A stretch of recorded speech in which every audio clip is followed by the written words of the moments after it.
अस्सलाम जी। आज आप लोगों के लिए बना रहे हैं एक और रेसिपी जो कि आपको रमज़ान शरीफ में काफ़ी ज़्यादा काम आएगी एज अ स्नैक के तौर पर। इसका नाम है आलू चिकन टिक्का कबाब है ये। इसके लिए जो आपको चीज़ें चाहिए होंगी, सबसे पहले जो चिकन टिक्का हमने बनाना है उसके लिए आपको चिकन के ब्रेस्ट के पीसेस चाहिए। आपने इसको बहुत ही ज़्यादा बारीक जो है खुद ब खुद आप काट सकते हैं। आप देख लें कितने छोटे छोटे इसके चंक्स हैं। तो ये हो गया चिकन टिक्का के लिए। यहाँ पर चिकन बोनलेस, बीच में जाएगी दही, 10 से ग्रीक योगर्ट, प्याज यानी कि अनियंस बहुत ही फाइनली आपने इनको चॉप करना है। चेडर चीज़ बीच में इस्तेमाल करेंगे। कद्दूकश कर लें यानी कि ग्रेट। अदरक लहसुन का paste, ginger and garlic paste. Chicken tikka masala यहाँ पर है, मैं रेडीमेड इस्तेमाल कर रही हूँ। जो इसकी कोटिंग है उसमें आप ड्राई ब्रेड क्रम्स इस्तेमाल करेंगे, डब्बों में आपको आसानी से मिल जाते हैं। और क्रंच देने के लिए आप इस्तेमाल करेंगे सवैयाँ, ये बारीक वाली जिसे हम सेवियाँ बनाते हैं दूध खीर वगैरह के लिए। अंडे जाएंगे यानी कि एग्स, और जिसमें हमने इसकी जो आउटर कोटिंग है उसके लिए आपको आलू चाहिए। छीलेंगे, बॉईल कर लेंगे, अच्छे से मैश कर लिया हुआ है। हरी मिर्चें जाएंगी 10 बुलेट ग्रीन चिलीज, तीखापन कम, जायका ज़्यादा, सॉल्ट यानी कि नमक, लेमन जूस जाएगा, क्यूमिन सीड्स यानी कि ज़ीरा है, दरदरा सा इसको पीसा हुआ ड्राई रोस्ट करेंगे यानी कि आप इसको भूनेंगे पहले और इसको क्रश कर लेंगे।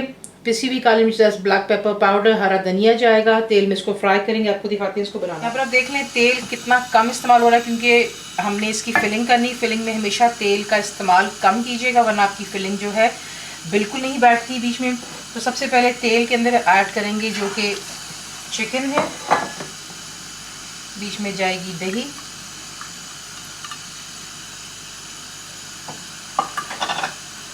Tikka masala, ginger and garlic paste. Flame को आप हाई पे रखेंगे और इसको अच्छी तरह आपने चिकन को जो है यहाँ पर कुक करना है।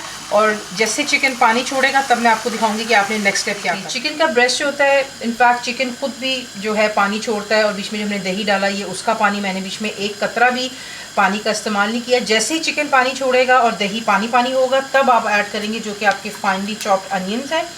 और फ्लेम को यहाँ पर आप कर देंगे हाई पर क्योंकि आप देख सकते हैं कि चिकन के कितने छोटे चंक्स हैं, ये बहुत जल्दी पक जाएगा। फ्लेम हाई पर कर लें और चिकन को कम्प्लीटली कुक कर लें कि ये जो है तेल जो हमने थोड़ा सा इस्तेमाल किया था वो सरफेस। यहाँ पर देख लें कि कम्प्लीटली आपने मेक श्योर करना है कि इसमें लिक्विड नहीं होना चाहिए वरना आपकी फिलिंग नहीं सही आपसे हैंडल होगी और जो हमने कबाब बनाने वो भी सही नहीं होंगे। तो ये देख लें कम्प्लीटली पानी इसमें ड्राई हो चुका हुआ है, ये देखें साइड्स, ठीक है। और देखिए कितने छोटे छोटे इसमें चंक्स हैं। यहाँ पर ला करके अब आप ऐड करेंगे जो कि आपकी चीज़ है। अच्छे से इसको आप मिक्स कर लेंगे ताकि चीज़ यहाँ पर मेल्ट हो जाए तमाम आपकी फिलिंग के साथ में। और ध्यान रखते हुए दोबारा आपसे कहा कि लिक्विड का प्लीज़ ख्याल रखिएगा।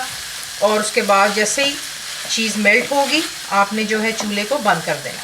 देख लें जो फिलिंग है आपने निकाल करके प्लेट में रखनी ताकि वो ठंडी हो जाए। देख लें कोई लिक्विड नहीं होना चाहिए, मैं आपसे बार बार यही कहना चाह रही हूँ। तो इसको थोड़ा ठंडा हो जाने दें और तब तक जो है दूसरा काम, जो आलू हमने यहाँ पर मैश करके रखे हुए हैं इसमें तो बाकी की चीज़ें डाल लेते हैं।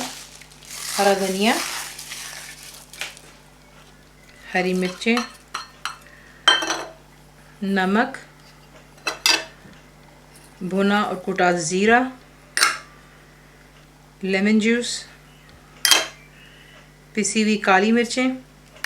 अच्छी तरह इसको मिक्स कर लें हाथों से और उसके बाद जो है आपको दिखाते हैं नेक्स्ट आए थे उसे आपने यूँ फेंट लेना।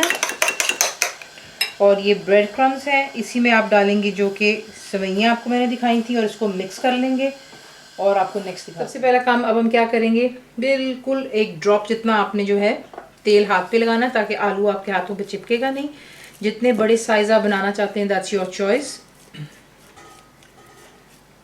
मैं एक टेनिस बॉल जितना पहले आलू का ले रही हूँ मिक्सचर। हाथ पर आप इसको यूँ फ्लैट करते हैं और उसके बाद फिलिंग जो है आप बीच में डालेंगे 1 टीस्पून की मदद से और साइडों से उठा करके आपने इसको जो है बंद कर देना है।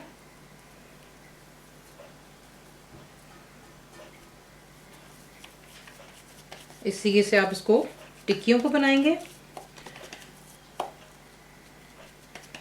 ये कर लेने के बाद आप इसको जो अंडा हमने बीट किया था उसमें डाल करके पहले डिप करेंगे। इसे निकाल करके जो सेमियों सवैयाँ और ब्रेड का क्रम्स है उसमें आप इसको डालेंगे और अच्छी तरह इसको रोल कर लें। तेल मैंने ऑलरेडी चढ़ा दिया हुआ है गर्म होने के लिए। इस तरीके से आप इन्हें तैयार कर कर पहले इकट्ठे कर लें और फिर इन्हें फ्राई करेंगे अच्छी तरह हॉट, क्योंकि इसको आपने सिर्फ फ्राई करना है कि गोल्डन कलर आ जाए। तो आप इसको दोनों साइड्स को अच्छी तरह गोल्डन होने देंगे। प्लेट पर आप रखेंगे पेपर टिश्यू, पेपर टावल रखेंगे और इसे एक्स्ट्रा ऑयल को ड्रेन कर कर इसको हम गरम गरम सर्व करेंगे। माशाल्लाह कितना खूबसूरत दिखता है। जैसे ये गोल्डन होता है सेवइयाँ जो ऊपर वो भी साथ में इसके फ्राई हो जाती हैं। अब आप क्या करेंगे, प्लेट पर रखेंगे टिश्यू और इन्हें निकाल लें। इसको फ्राई करते हैं, बहुत ही क्रिस्पी बनते हैं, अंदर से सॉफ्ट होंगे। एक आपको काट कर भी दिखा दिए कि फिलिंग बीच में कैसा दिखती है। किसी भी चटनी के साथ इसको सर्व कर सकते हैं, केचप के साथ में। फुल रिटन रेसिपी के लिए आप जाएंगे मेरी वेबसाइट पे विच इज़ cookWithFaiza.net पर। ज़रूर बनाइए। आपको कैसा लगा दुआ में याद रखें। And thank you for watching the video.